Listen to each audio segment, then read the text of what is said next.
Hi, welcome back. In today's video, I will guide you through the step-by-step process of drawing this hyper-realistic portrait of an elderly man. I like drawing elderly portraits because every wrinkle on their face tells a story from the time. So without a further ado, let's get started.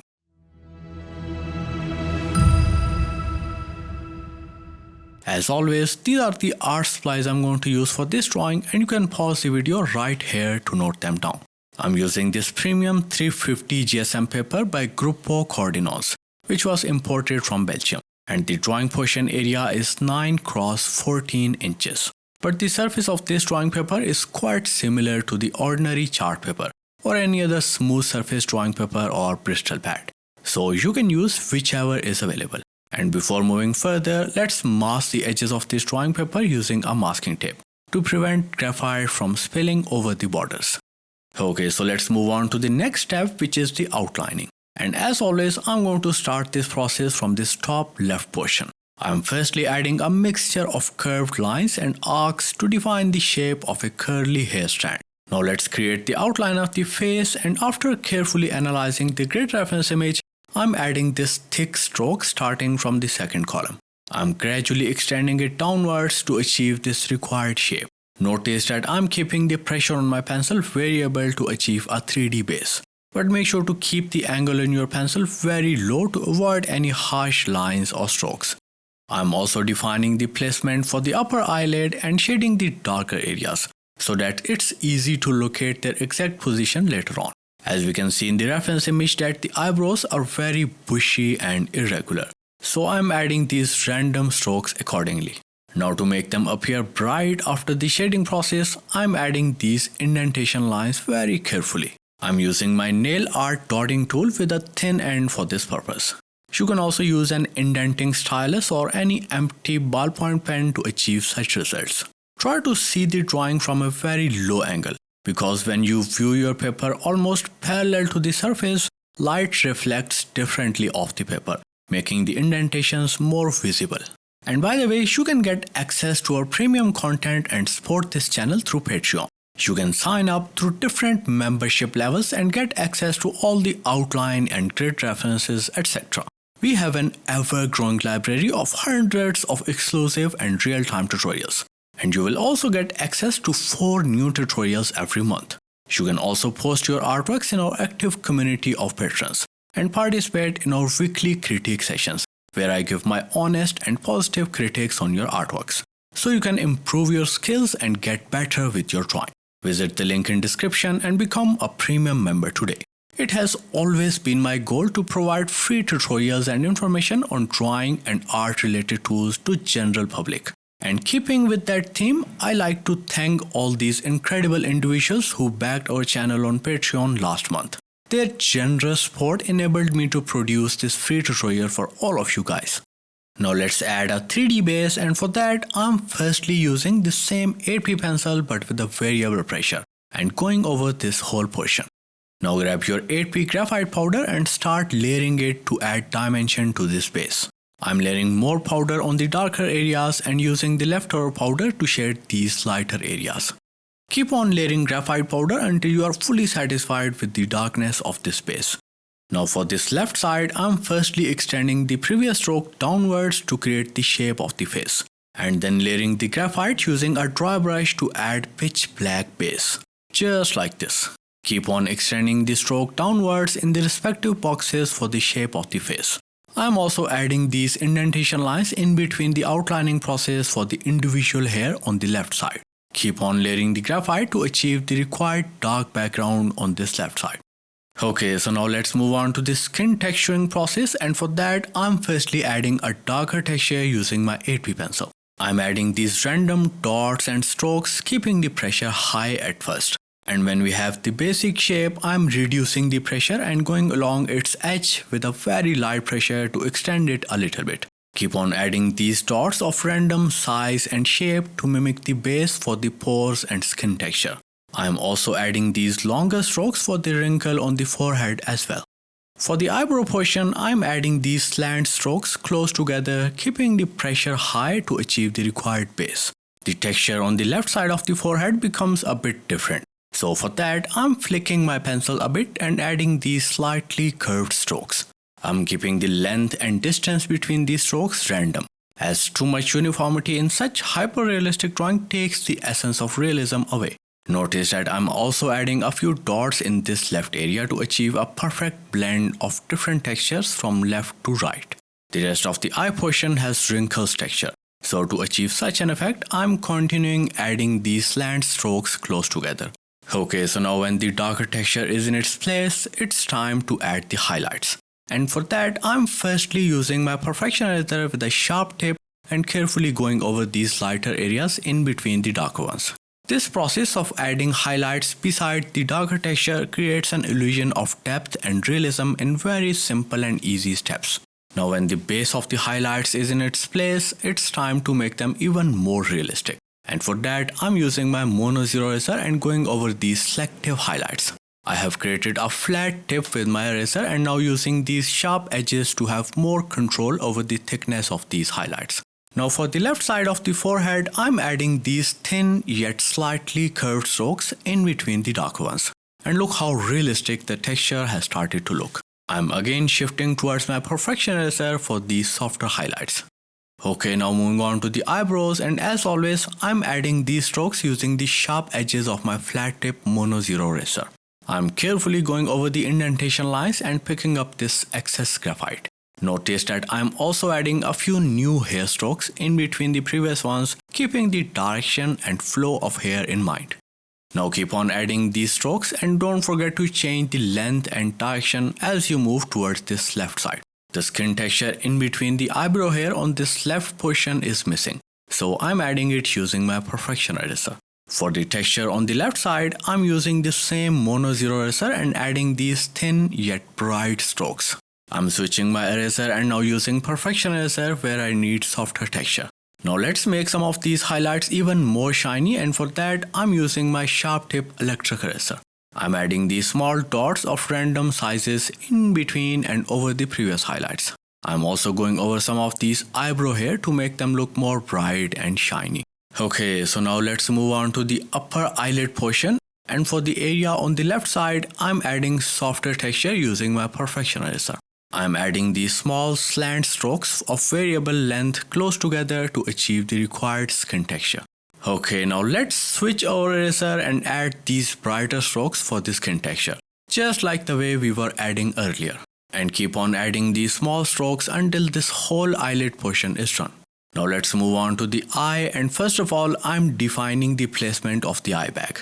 And for that, I'm shading the area using an 8p graphite powder with a medium-sized dry brush. And now I'm adding the mixture of straight and curved strokes for the lower portion of the eye using an 8p pencil. I'm also defining the placement of the iris and shading the required portions afterwards. And as always, I'm layering more powder over the darker areas and using less to no powder for the lighter ones to achieve a 3D base. And before moving further, let's define the shape and placement of the nose for our A's and shading the area later on. The cheeks portion has very prominent wrinkles and pores. So to mimic such an effect, I'm adding a base texture using my 8p pencil. I'm adding these bigger size curved strokes by moving my hand back and forth very carefully. Now let's start layering 8p powder over it using bigger size dry brush. And now it's time to add a layer of darker texture over this whole eye and cheek portion. And I'm starting off from the eye by adding these slant strokes for the upper eyelid, just like the way we did earlier.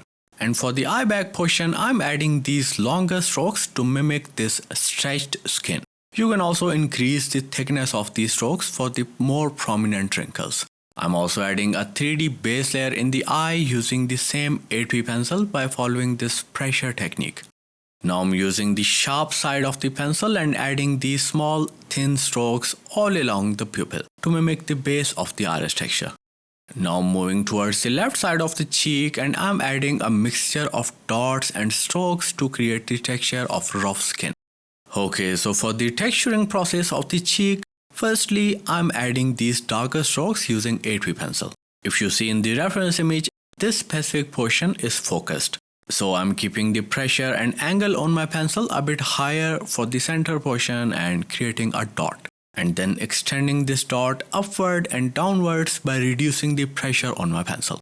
In this way, it will create a stroke that is sharp and wide from the center and soft from the edges. The side of the cheeks has a little bit different texture from the rest of the cheeks. So I'm adding these textural lines keeping the reference image in mind. Notice that I'm adding these small dots in between the previous textural lines on this highlighted portion of the cheek to make it look more realistic. Okay, so now moving on to the highlighting process, and I'm firstly adjusting the textural highlights I've added earlier using my Mono Zero eraser. And now it's time to make some of these strokes pop up even more. And for that, I'm using my sharp tip electric eraser and going over these previous strokes. I'm adding some new ones to give the area a more natural look. Now to further fine tune these highlights, I'm adding these darker strokes using my sharp tip 8B pencil. I'm repeating the similar process of texturing for this upper lash line as well. Okay, now it's time to add the lashes, and for that I'm using my flat tip Mono Zero eraser and adding these small curved strokes. For the brighter lashes, I'm switching my eraser with an electric eraser and following the similar technique.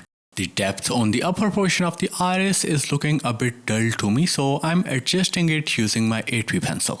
You can skip this step if your drawing is looking just as fine as required.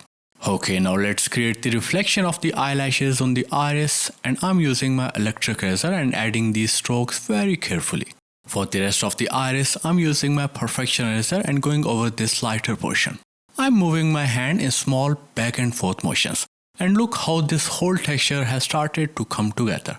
I'm going back and adjusting the darker details using a B pencil to achieve a more crisp look. Notice that I'm also adding a few brighter highlights using my Mono Zero eraser to make it look even more shiny. The area on the left side of the eye has a blurry texture. So for that, I'm using my perfection eraser and adding these softer highlights. I'm switching towards the Mono Zero eraser where the texture is more prominent. Now to make this blurry texture even more smooth, I'm using my thin yet round tip kneaded eraser and dabbing it over this required portion. Okay, so now I'm adding these darker lashes strokes on the left side of the eye. I'm following the similar process of texturing for this lower portion, just like the way I did for this upper portion. And to make the eye look shiny and watery, I'm adding these strokes for the brighter highlights using a sharp tip electric eraser. And then further fine tuning it by going over it using my jelly roll pen. You can skip this step if your highlight is looking bright. And never hesitate to go back and adjust the details where required, just like the way I'm doing here. For the under eye portion, I'm following a similar texturing technique, just like the way I did for the upper eyelid using my erasers and pencil. Okay, so moving on to the cheek portion, and the process here is almost similar to the one we have followed earlier. So I'm going to keep adding these brighter strokes in between the darker ones using my flat tip Mono Zero eraser. Also make sure to change the direction of these strokes depending upon the area you're working on. As we know that the left side has blurry texture, so I'm now shifting towards my perfection eraser and following the similar technique I followed earlier for this top left portion. I'm keeping the pressure high for this area near the Mono Zero highlights to achieve a smooth gradient of sharp to blurry highlights. Now let's reduce the pressure on the eraser and start picking up the graphite. Also notice that I'm maintaining a very low angle to achieve softer edges of the highlights. I'm also adding the curved strokes for the individual hair on the side of the face by keeping the pressure variable. And notice that I'm applying higher pressure for the hair that are in front and then reducing it for the ones at the back. And keep on adding the texture for this whole left portion. Okay, so coming back to the highlights, and I'm following the similar process as I did earlier using my erasers. And when the highlights are in place, it's time to fine tune them. And I'm using my 3B pencil for this purpose. I'm adding these small dots and extending them slightly upwards and downwards right beside these lighter ones. This will add the required depth around the highlights, making them appear more 3D. And now it's time to add some final touches to the skin texture, and for that I'm topping off the highlights with the brighter highlights. I'm using sharp tip electric eraser and adding these small dots and strokes over the previous ones. Make sure not to overdo these highlights as it will make the area look flat. Okay, so let's move on to the nose, and I'm starting off by adding these small dots of random sizes and shapes. Notice that I'm maintaining a very low angle to avoid any harsh stroke or line. Keep on adding these dots, and when you reach the tip of the nose, start lightly shading these surrounding areas to achieve a required 3D base. This side of the nose has small pores-like texture. So to mimic such an effect, I'm adding these small dots close together and extending them a bit using the same 8B pencil. Now grab your small blending stump and start blending these dots very carefully. The excess graphite from the darker texture we just added earlier creates a depth around it. And as we move towards the top, the nose is becoming brighter. So I'm cleaning the tip of my blending stump to avoid patchiness. Okay, so when the darker texture is in its place, grab your perfection eraser and start picking up the graphite from these lighter areas. And make sure to work only on the lighter areas that are in between the darker dots. And don't go over the darker details. Some of the darker dots faded away during the highlighting process. So I'm adding them using the dirty side of my blending stump. The side of the nose is missing some sharp highlights. So I'm using my flat tip mono zero eraser and going in between the darker textural lines. I'm also adding the required highlights onto the nose as well, using the same mono zero eraser. The cheek portion has some very fine yet bright dots which are making the skin look shiny. So to mimic such an effect, I'm using my sharp tip electric eraser and adding these teeny tiny dots over and in between the previous highlights. And look how beautiful and detailed the texture has started to look, just like the way we wanted here. Okay, so let's move on to the next portion, and as always, I'm adding these curved strokes for the mustache and chin portion. I'm keeping the direction and length of these strokes random to mimic the natural flow of the hair. Keep on adding these strokes for both mustache and beard as well, until you have a basic shape for the shading and detailing process. I'm lightly erasing these directional lines, and now I'm adding these indentation lines over the directional line we just added. Make sure to apply higher pressure in the start and gradually decrease it as you flick your eraser to achieve such thin ends of the strokes. Okay, so now it's time to shade the area, and I'm using my 8B pencil with a variable pressure to achieve a 3D base. I'm also adding these textural dots over the upper lip portion, just like the way I added earlier for the cheek portion. As this lower portion is quite dark, so I'm thoroughly filling it using an 8B graphite powder with a bigger size dry brush. This layer is still looking a bit dull to me, so I'm going over it and adding another layer of graphite using an 8B pencil. Now let's start the highlighting process, and first of all, I'm adding this curved stroke all along the tip of the nose using my perfection eraser. And now shading it using an 8B pencil to make it appear more subtle yet sharp. The nostril is missing some brighter highlights, so I'm adding these thin yet bright stroke using my flat tip mono zero eraser. For the rest of the portion, I'm following the similar method of highlighting using my erasers as I did for the cheek portion. Okay, so now moving on to the mustache, and I'm firstly cleaning the spill of the graphite from the indentation lines using my flat tip mono zero eraser. I'm carefully moving my hand in small back and forth motions, and look how bright these hair strokes have started to look. Notice that I'm also adding these small new strokes in between the previous ones to give the area a more detailed and realistic look, just like this.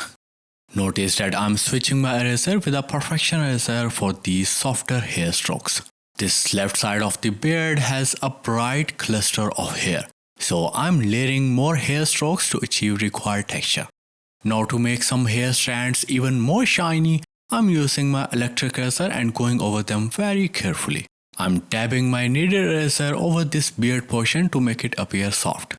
Now let's create the shape of the lip and chin, and for that I'm using the same kneaded eraser. I have created a thin yet round tip and now dabbing it over the required portions to pick up the graphite. Now I'm adding the skin texture using my perfection eraser by following the similar technique we did earlier for the rest of the face portion. I'm going back and forth with my tools to adjust the details where required. And with this last step, we are done with this quick and realistic portrait drawing. Creating these free drawing tutorials needs a significant amount of time and energy. So if you found this one valuable, please show your support by liking this video. Your support keeps me inspired to bring you more creative content. So thank you so much for watching, and I'll see you in the next one.